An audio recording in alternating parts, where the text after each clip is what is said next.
دبارة اليوم محبوبة عند الناس الكل وياكلوها في الشارع أكثر من اللي ياكلوها في الدار. دبارة اليوم كيف تجيب الكبدة؟ أول حاجة نبدأ بها نقص المعدنوس، نقص البصل، نقشر البطاطا نغسلها مليح ونقصها مكعبات، نفوحها بشوية ملح وشوية كركم. توا نقشر القراع نغسلو ونقصو كيف مكعبات، نغسل الفلفل ونملحو ونحضر خليط الصوص متاعي.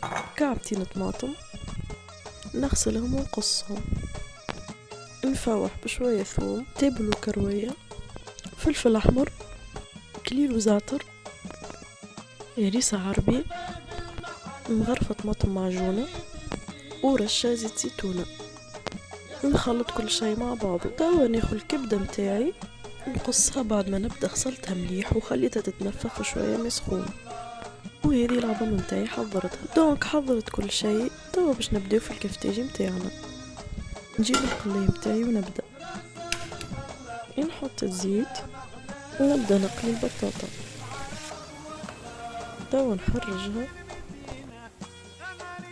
نرش البصل والمعدنوس فوق البطاطا دوب ما نخرجها وهي مازالت سخونة تعطي جو بنينة، ونخلط مليح ونحط القراع يتقلى، نخرج القراع ونخلط، نحط الفلفل يتقلى ونخرجه، نقشره ونحطه مع الخليط. باش نطيب الصوص نحط الزيت ونحط البصل اللي يتقلى، نحط الخليط تاع الطماطم نخليها تتقلى مليح، نزيد الماء سخون ونغطيها ونخليها حتى تطيب.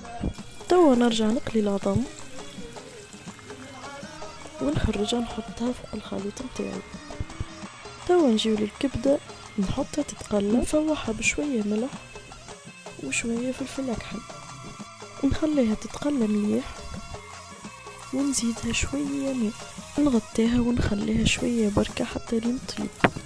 اخر حاجة نرش فوقها شوية معدنوس ونرميها مع الخليط متاعي.